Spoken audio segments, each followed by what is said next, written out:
Good morning વિદ્યાર્થી મિત્રો। આજે આપણે આપણું પેપર સીસી બોટ 311ના યુનિટ 2 વિશે ભણીશું। આપણો યુનિટ 2 આખો ફૂગ ઉપર છે, ફંગી ઉપર છે। તો એનો સૌથી પહેલો મુદ્દો ભણીશું આપણે ફૂગના સામાન્ય લક્ષણો, જેને અંગ્રેજીમાં જનરલ કેરેક્ટર્સ ઓફ ફંગી તરીકે ઓળખવામાં આવે છે। હવે સૌથી પહેલાં આપણે ફૂગ ભણી રહ્યા છીએ તો ફૂગ શબ્દ અથવા જેને અંગ્રેજીમાં આપણે ફંગી કહીએ બહુવચનમાં, અને એક વચનમાં એને ફંગસ કહેવાય। તો આ ફૂગ શબ્દ ક્યાંથી ઉતરી આવે? ફૂગ શબ્દ એ લેટિન ભાષામાંથી ઉતરી આવે છે। લેટિન ભાષામાં એક શબ્દ છે ફંગ્યોર। આ ફંગ્યોર ઉપરથી ફૂગ શબ્દ ઉતરી આવે છે। ફંગ્યોરનો અર્થ થાય ટુ ફ્લોરિશ, એટલે કે ફૂલું ફાલવું કે ખીલવું। જે રીતે ફૂગ યોગ્ય વાતાવરણ મળી રહે કે ઝડપથી ખીલી ઉઠે છે, ફૂલી ફાલી ઉઠે છે, એના આધારે એનું નામ ફૂગ આપવામાં આવ્યું, જે લેટિન ભાષા ઉપરથી ઉતરી આવ્યું છે। લેટિન ભાષાના શબ્દ ફંગ્યોર ઉપરથી ઉતરી આવ્યું છે। હવે બીજો એક ટર્મિનોલોજી આપણે સમજીએ, માઇકોલોજી। જો આપણે ગુજરાતીમાં સંધિ જોડો અને છોડો ભણતા હતા, આ સંધિ આની માઇકોલોજીની સંધિ છોડીએ તો ગ્રીક ભાષામાં એની માઇકોલોજીની સંધિ થાય માઇકેસ વત્તા લોગસ। હવે ગ્રીક ભાષામાં માઇકેસનો અર્થ થાય ફંગસ અથવા મશરૂમ, અને લોગસનો મતલબ થાય સ્ટડી ઓફ। આ બધાને ખબર છે ફંગસ એટલે શું થાય? ફૂગ। સ્ટડી ઓફ એટલે શું થાય? અભ્યાસ કરવો। હવે આ બંને ટર્મિનોલોજીને આપણે જોડીએ તો શું થાય? માઇકેસ વત્તા લોગસ એટલે ફૂગના અભ્યાસને, બરાબર, ફૂગના સ્ટડી ઓફ મીન્સ અભ્યાસને માઇકોલોજી કે ફૂગ વિદ્યા તરીકે ઓળખવામાં આવે છે। આ જે માઇકોલોજી જે ખરી એ વનસ્પતિ શાસ્ત્રની જ એક શાખા છે, બરાબર। હવે આની અંદર જો ફૂગ વિદ્યાના પિતા કોણ, કે જેને સૌથી વધારે ફૂગનું સૌથી મહત્ત્વનું સંશોધન કર્યું હોય એને ફૂગ વિદ્યાના પિતા કહેવાય। તો ફાધર ઓફ માઇકોલોજી અથવા ફૂગના પિતા તરીકે પીએ માઇકેલી છે, અને ફાધર ઓફ ઇન્ડિયન માઇકોલોજી એટલે ભારતીય ફૂગ વિદ્યાના પિતા તરીકે જે બટલર છે। ઓકે, હવે મેઇન મુદ્દા ઉપર જઈએ, આપણા ફૂગના સામાન્ય લક્ષણો। શરૂઆતમાં થોડી આપણે ટર્મિનોલોજી જોઈ લીધી કે ફૂગ અને ફૂગ વિદ્યા કોને કહેવાય। હવે જોઈએ ફૂગના સામાન્ય લક્ષણો, જેમાં આપણે એને કેટલાક સબ ટોપિકમાં ડિવાઈડ કરી દઈશું। એ તમે સબ ટોપિક યાદ રાખો કે તમને ખ્યાલ આપે કયા મુદ્દા પછી કયો મુદ્દો આપણે લખવાનો છે। તો સૌથી પહેલાં નિવાસ સ્થાન જોઈએ, નિવાસ સ્થાનના મુદ્દા જોઈએ કે ફૂગના સામાન્ય લક્ષણોમાં સૌથી પહેલાં નિવાસ સ્થાનના મુદ્દા કયા? નિવાસ સ્થાન એટલે શું? રહેઠાણ, કઈ જગ્યાએ રહે છે। ઉદાહરણ તરીકે જોઈએ કે સપોઝ માની લો વાઘ અને સિંહ છે, તો એ ક્યાં જોવા મળે? એનું રહેઠાણ ક્યાં? જંગલમાં। મનુષ્ય છે તો ક્યાં રહે? તો ઘરની અંદર। એ જ રીતે ફૂગ કઈ જગ્યાએ જોવા મળે? તો ફૂગ મોટે ભાગે દુનિયાના બધા જ નિવાસ સ્થાનમાં ઉગી શકે છે। ખાસ કરીને ક્યાં જોવા મળશે? જમીન ઉપર, જમીનમાં, મૃત કે કોવાતા પદાર્થો પર। તો કેટલીક વાર તમે પણ જોયું હશે કેટલાક ખાદ્ય પદાર્થો જેવા કે બ્રેડ, જામ, ફળો, શાકભાજી અને ચામડા ઉપર આ ફૂગ જોવા મળે છે, એનું નિવાસ સ્થાન છે। આ પ્રકારની જે ફૂગ જે ખરી, જે જમીન, બ્રેડ, કોવાતા પદાર્થો પર ઉગતી હોય, એ ફૂગ જે ખરી એ અચલિત પ્રજનન કોષો ઉત્પન્ન કરે છે, નોન મોટાઇલ રિપ્રોડક્ટિવ સેલ્સ। એટલે કે એના પ્રજનન કોષો એક જગ્યાએથી બીજી જગ્યા સ્થાનાંતર થઈ શકતા નથી, ચાલી શકતા નથી, એટલે એને અચલિત પ્રજનન કોષો કહે છે। બીજું જોઈએ, જો કેટલીક ફૂગ એવી હોય છે કે જે વનસ્પતિ અને પ્રાણી પેશીની અંદર જોવા મળે છે। હવે બે રીતે જોવા મળે, આ ડાયાગ્રામમાં જુઓ, કેટલીક ફૂગ તમે જુઓ એ આંતરકોષીય હોય છે, ઇન્ટરસેલ્યુલર। આંતરકોષીય એટલે આંતર એટલે વચ્ચે, જે કોષોની વચ્ચે જે જગ્યા હોય ત્યાં જોવા મળે, તો એવી ફૂગને શું કહેવાય? આંતરકોષીય ફૂગ। તો કેટલીક ફૂગ અંતઃકોષીય હોય છે। અંતઃ એટલે કોષની અંદર, આ ડાયાગ્રામમાં જુઓ એની કવકજાળ જે ખરી એ કોષની અંદર દાખલ થાય છે। તો કેટલીક ફૂગ જે ખરી એ વનસ્પતિ અને પ્રાણી પેશીઓમાં આંતરકોષીય હોય છે, એટલે મીન્સ કોષોની વચ્ચે જોવા મળે છે। તો કેટલીક ફૂગ એ અંતઃકોષીય સ્વરૂપે જોવા મળે છે। હવે આ બધા ફૂગ આપણે રહેઠાણ જ જોઈએ છે, તો કેટલીક ફૂગ એવી પણ છે કે જે પાણીમાં જોવા મળે છે. જે પાણીમાં જોવા મળતી ફૂગ જે ખરી એ ખૂબ જ આદિ પ્રકારની ગણવામાં આવે છે, એટલે કે ખૂબ જ જૂની છે. હવે આ પ્રકારની જે ફૂગ જે ખરી એ ચલિત પ્રજનન કોષો એટલે કે મોટાઇલ રિપ્રોડક્ટિવ સેલ ઉત્પન્ન કરે છે. એટલે કે એના પ્રજનન કોષો એક જગ્યાએથી બીજી જગ્યાએ સરળતાથી જઈ શકે છે. આપણે આગળના જે ફૂગના રહેઠાણો જોયા એમાં બધી જ ફૂગ જે હતી એ અચલિત પ્રકારના પ્રજનન કોષો ઉત્પન્ન કરતી હતી, પરંતુ પાણીમાં ઉગતી ફૂગ જે ખરી એ ચલિત પ્રકારના પ્રજનન કોષો ઉત્પન્ન કરે છે. બરાબર, આ એના આપણે નિવાસસ્થાન જોઈ લીધા. નિવાસસ્થાનના કેટલાક મુદ્દા જોઈ લીધા. આ ઉપરાંત જોઈએ કેવું એન્વાયરમેન્ટ, કેવું એટમોસ્ફિયર હોય તો એ ઝડપથી વૃદ્ધિ પામે છે.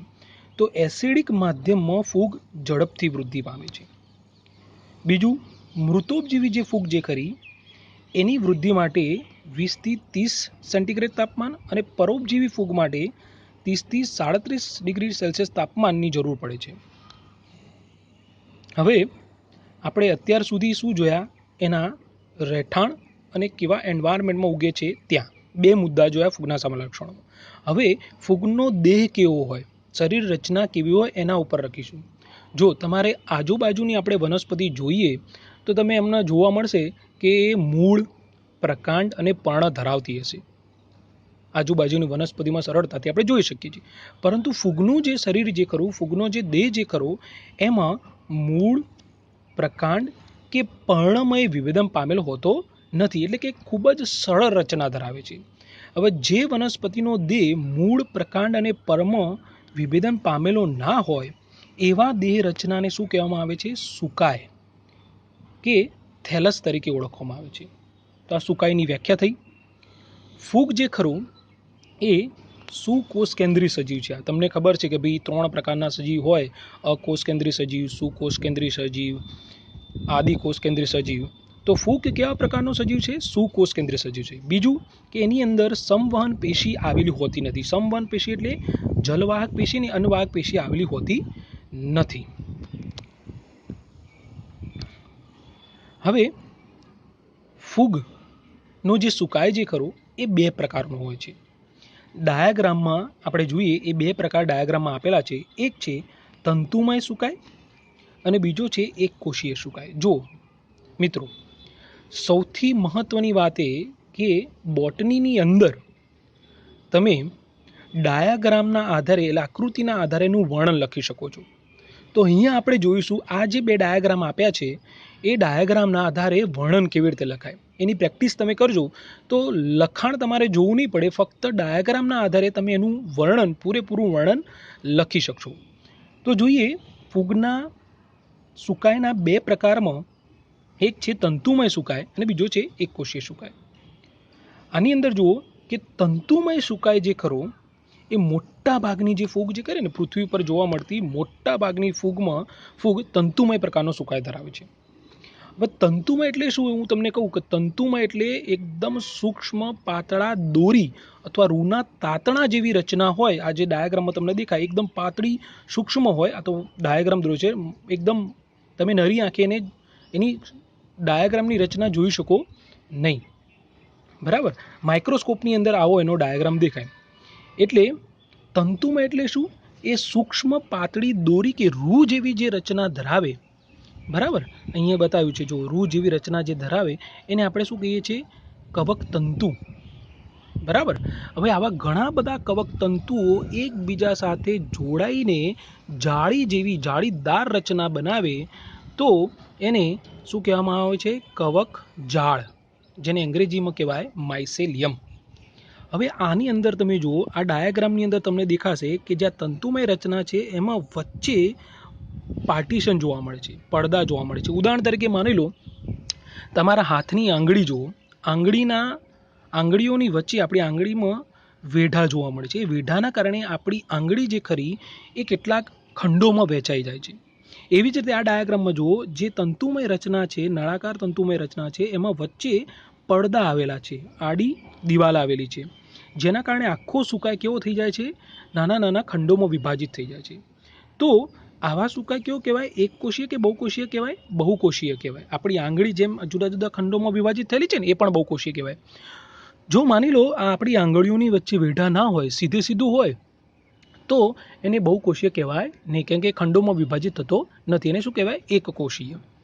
તો આ ડાયાગ્રામની અંદર આપણે જોઈએ તો કેવો છે? બહુકોષીય છે. આની અંદર બીજો મોટાભાગની ફૂગમાં તો તંતુમય સુકાઈ જોવા મળે છે.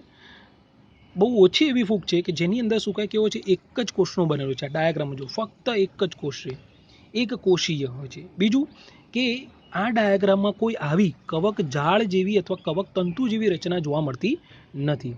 એટલે એનું ઉદાહરણ છે ઈસ્ટ. ઈસ્ટ નામની જે ફૂગ જે ખરી એનો ફૂગનો સુકાય જે ખરો એક કોષીય હોય છે અને કવક તંતુ રહિત હોય છે. બરાબર, કવક જાળ અથવા કવક તંતુ જેવી રચના જોવા મળતી નથી. બરાબર, આ મુદ્દા આપણે ચર્ચી ગયા કે ભાઈ એક કોષીય તંતુમય પ્રકારનો ફૂગ છે. મિત્રો, આપણે બે પ્રકારની ફૂગનો સુકાઈ જોઈ ગયા. એક તંતુમય પ્રકારની ફૂગ જે એક કોષીય કે બહુકોષીય હોઈ શકે છે. આ જે તંતુમય પ્રકારનો જે સુકાય જે ખરો એ સૂક્ષ્મ પાતળી દોરી જેવી રચના ધરાવતો હોય. એ સૂક્ષ્મ પાતળી દોરી જેવી જે રચના છે એને કવક તંતુ કે હાઇફા તરીકે ઓળખવામાં આવે છે. આ બધા જે કવક તંતુઓ જે ખરા એકબીજા સાથે જોડાઈને જાળી જેવી રચના બનાવે તો એવી વાનસ્પતિક રચનાને કવક જાળ તરીકે ઓળખવામાં આવે છે, જેને અંગ્રેજીમાં માઇસેલિયમ કહેવાય. જ્યારે કેટલાક પ્રકારની ફૂગનો જે સુકાય જે ખરો એ એક જ કોષીય અને કવક તંતુ રહિત હોય છે. એટલે કે એની અંદર તંતુમય સુકાયની જેમ કવક જાળ કે કવક તંતુ જેવી રચના જોવા મળતી નથી. એટલે બે પ્રકારના સુકાય, તંતુમય પ્રકારનો સુકાય અને એક કોષીય કવક તંતુ રહિત સુકાય. એક કોષીય કવક તંતુ રહિત સુકાયનું ઉદાહરણ છે નીચલી કક્ષાની ફૂગ યીસ્ટ. હવે આ કઈ રીતે વૃદ્ધિ પામે છે કવક જાળ એ આપણે આ વિડીયો દ્વારા સમજી લઈએ. આ ડાયાગ્રામ આ વિડીયોમાં તમને દેખાય છે આ કવક તંતુઓ ઝડપથી વૃદ્ધિ પામી રહ્યા છે. હવે આ જો કવક તંતુઓ જે ઝડપથી વૃદ્ધિ પામી રહ્યા છે આ વિડીયોની અંદર જોઈ રહ્યા છો, એ કવક તંતુઓ વૃદ્ધિ પામીને એકબીજા સાથે જોડાઈ જશે અને જાળીદાર રચના બનાવશે. એટલે કવક તંતુઓના કારણે શેનું નિર્માણ થાય છે? કવક જાળનું નિર્માણ થાય છે. હવે કવક જાળ બે પ્રકારની હોય. આ ડાયાગ્રામમાં જુઓ, આ કવક જાળમાં વચ્ચે તમને આડી દિવાલ અથવા પડદા જોવા મળે છે અને આ ડાયાગ્રામમાં વચ્ચે આડી દિવાલ કે પડદા જોવા મળતા નથી. એટલે કવક જાળમાં જો આવા પડદા વચ્ચે જોવા મળે તો એ કવક જાળને પડદાયુક્ત કવક જાળ અથવા સેપ્ટેડ માઇસેલિયમ કહે છે. અને જો એની અંદર કોઈપણ પ્રકારના પડદા જોવા ના મળે તો તેને પડદાવિહીન કવક જાળ અથવા તો એ સેપ્ટેડ માઇસેલિયમ તરીકે ઓળખવામાં આવે છે.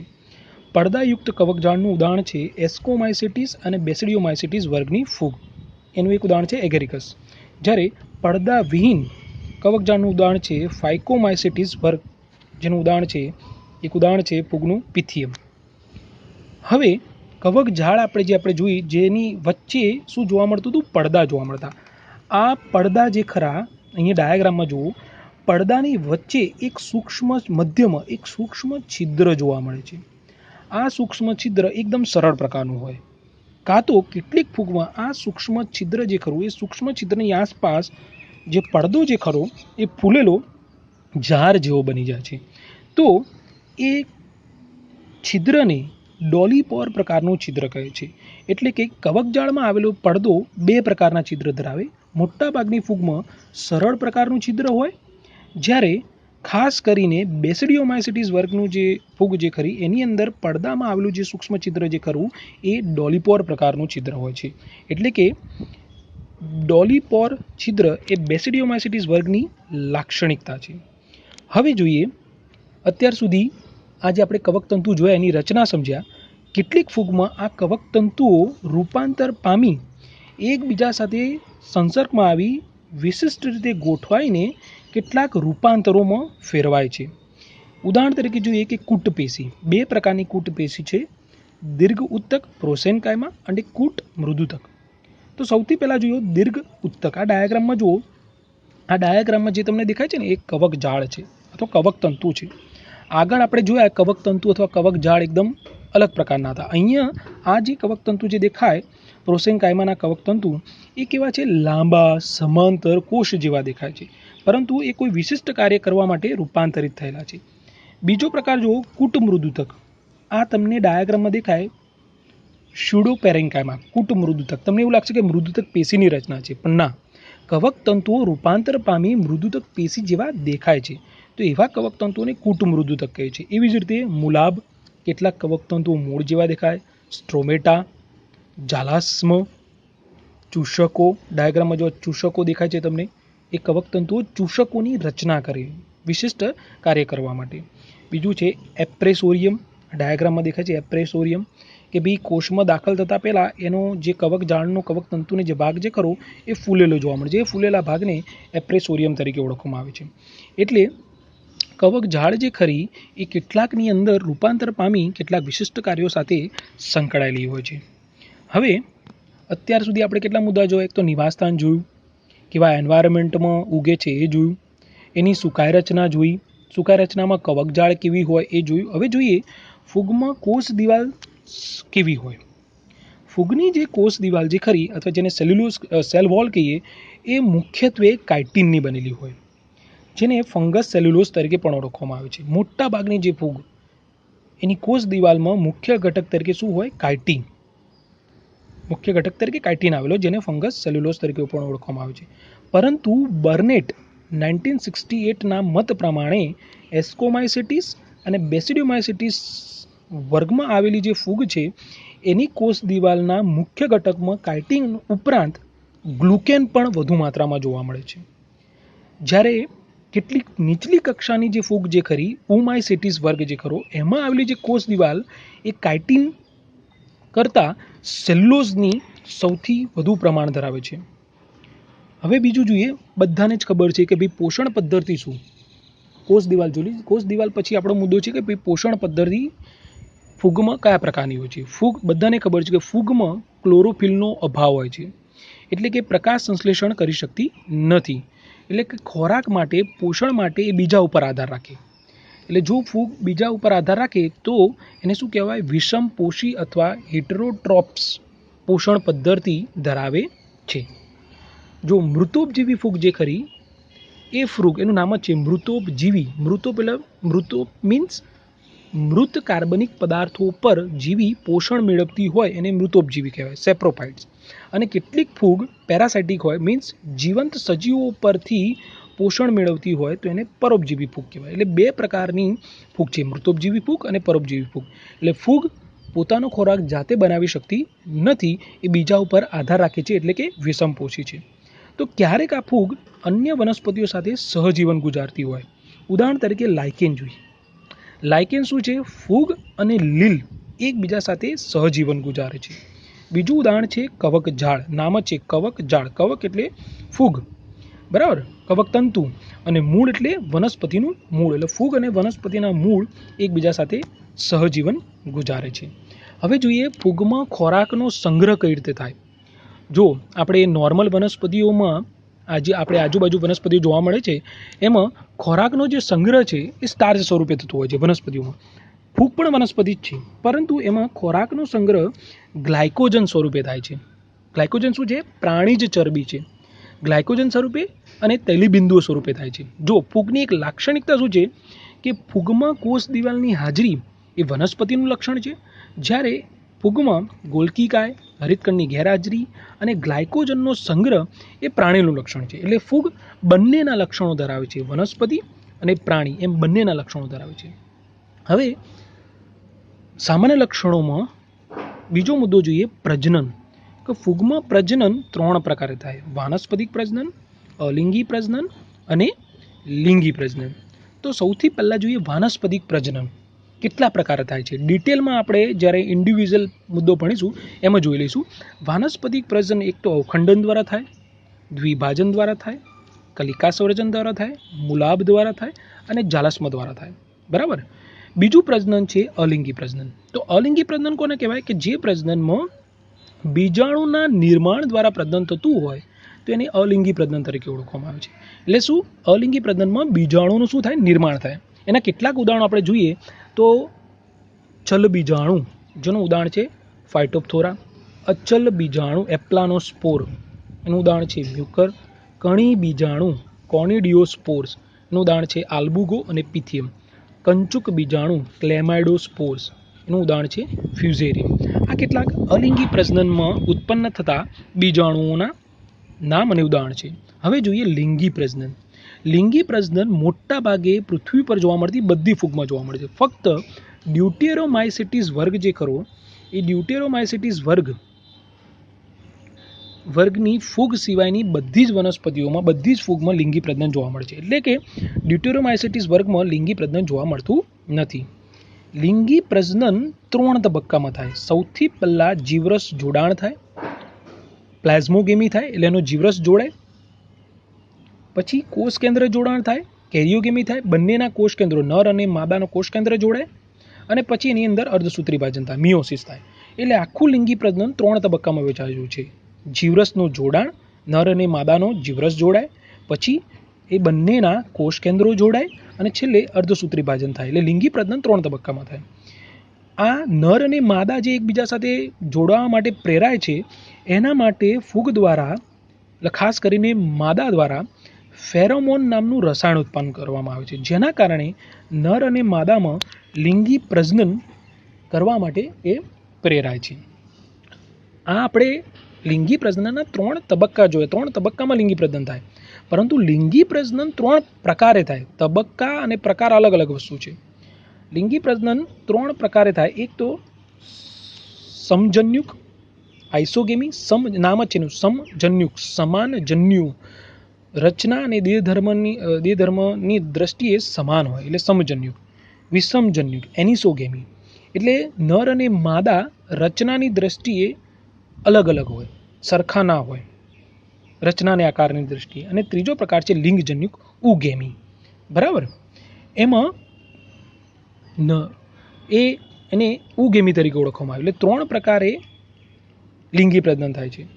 બીજું, મોટા ભાગની ફૂગમાં સ્પષ્ટ એકાંતર જનન જોવા મળતું નથી. એકાંતર જનન એટલે જો કોઈ પણ સજીવ હોય, એટલે ફૂગની વાત કરીએ તો એમાં 2 અવસ્થા હોય, જન્યુજનક અવસ્થા અને બીજાણુજનક અવસ્થા. એ એક પછી એક અવસ્થા આવતી હોય. પહેલાં જન્યુજનક અવસ્થા આવે, પછી બીજાણુજનક અવસ્થા આવે. કેટલીક વનસ્પતિઓમાં પહેલાં બીજાણુજનક અવસ્થા આવે, પછી જન્યુજનક અવસ્થા આવે, એટલે એને એકાંતર જનન કહેવાય. પરંતુ ફૂગમાં આવું સ્પષ્ટ એકાંતર જનન જોવા મળતું નથી. દ્વિકીય અવસ્થા, 2n અવસ્થા એટલે બીજાણુજનક અવસ્થા ખૂબ જ ટૂંકી હોય છે અને યુગ્મન જ પૂરતી જ હોય છે. જ્યારે જન્યુજનક અવસ્થા n રંગસૂત્રની દ્રષ્ટિએ એકકીય, જન્યુજનક અવસ્થા મુખ્ય હોય અને લાંબી હોય છે. બરાબર. હવે જે રીતે અલિંગી પ્રજનનમાં કેટલાક બીજાણુ ઉત્પન્ન થાય છે, એ રીતે લિંગી પ્રજનનમાં જ્યારે નર જન્યુ અને માદા જન્યુ જોડાઈ જાય, એટલે કે ફલનની ઘટના થઈ જાય, એ પછી કેટલાક બીજાણુ ઉત્પન્ન થાય છે. એ બીજાણુ કેટલાક જોઈએ કે યુગ્મ બીજાણુ, ઝાયગોસ્પોર, અંડ બીજાણુ, ઉસ્પોર, એસ્કો બીજાણુ અને બેસિડિયો બીજાણુ એટલે કે બેસિડિયોસ્પોર. બરાબર. આ મુદ્દા આપણે જે જોયા, તમે જુઓ ફૂગના સામાન્ય લક્ષણોમાં કેટલા પોઈન્ટમાં ડિવાઈડ કર્યા, એ તમારે મુદ્દા યાદ રાખવાનો. સૌથી પહેલો મુદ્દો આપણે જોયેલો નિવાસસ્થાન, કે એનું રહેઠાણ છે, કેવું એન્વાયરમેન્ટ છે. બીજો મુદ્દો. ત્રીજો મુદ્દો એની સુકાય રચના, મીન્સ એનો દેહ કેવો હોય, એ દેહની અંદર એની વ્યાખ્યા જોઈએ આપણે. એની અંદર વ્યાખ્યા પછી શું જોયું કે ભાઈ કવક તંતુ કોને કહેવાય, કવક જાળ કોને કહેવાય, કવક જાળ કેટલા પ્રકારની હોય, પડદાયુક્ત, પડદાવિહીન. કવક ઝાડની અંદર જે પડદો આવેલો છે, એટલે પડદાયુક્ત અને પડદાવિહીન જે કીધું, જે પડદો આવેલો છે એ પડદાની મધ્યમાં છિદ્ર આવેલું હોય, જે 2 પ્રકારના હોય. એટલે સુકાય અને કવક ઝાડ વિશે ભણ્યા. પછી નેક્સ્ટ મુદ્દો આપણે શું ભણ્યા કે ભાઈ એની અંદર એની જે પોષણ પદ્ધતિ કયા પ્રકારની છે, વિષમપોષી પ્રકારની છે. ખોરાકનો સંગ્રહ કયા સ્વરૂપે થાય છે, તો ગ્લાયકોજન સ્વરૂપે થાય છે. બરાબર. પછી એની અંદર પ્રજનન કેટલા પ્રકારે જોવા મળે છે, 3 પ્રકારે. વાનસ્પતિક પ્રજનન કયા પ્રકારનું એ જોયું. અલિંગી પ્રજનન તો એ કયા પ્રકારનું છે, કયા પ્રકારના બીજાણુ પ્રોડ્યુસ કરે છે. લિંગી પ્રજનન એ પણ આપણે જોયું. બરાબર. એકાંતર જનન સ્પષ્ટ જોવા મળતું નથી, એ પણ જોયું. એટલે તમારે ફૂગના સામાન્ય લક્ષણો આ રીતે મુદ્દામાં ડિવાઈડ કરીને તૈયાર કરવાના, એટલે સરળતાથી તમને યાદ રહે કે કયા મુદ્દા પછી કયો મુદ્દો આવશે. આ સંપૂર્ણ લેક્ચર તૈયાર કરવા માટે રેફરન્સ જે યુઝ કરેલા છે અહીંયા આપણે બતાવેલા છે. 3 રેફરન્સ યુઝ કરેલા છે. તો આ સરળતાથી આ ફૂગના સામાન્ય લક્ષણો તમે સમજશો. હવે આપણે નેક્સ્ટ લેક્ચરમાં નવા મુદ્દા સાથે મળીશું. Thank you.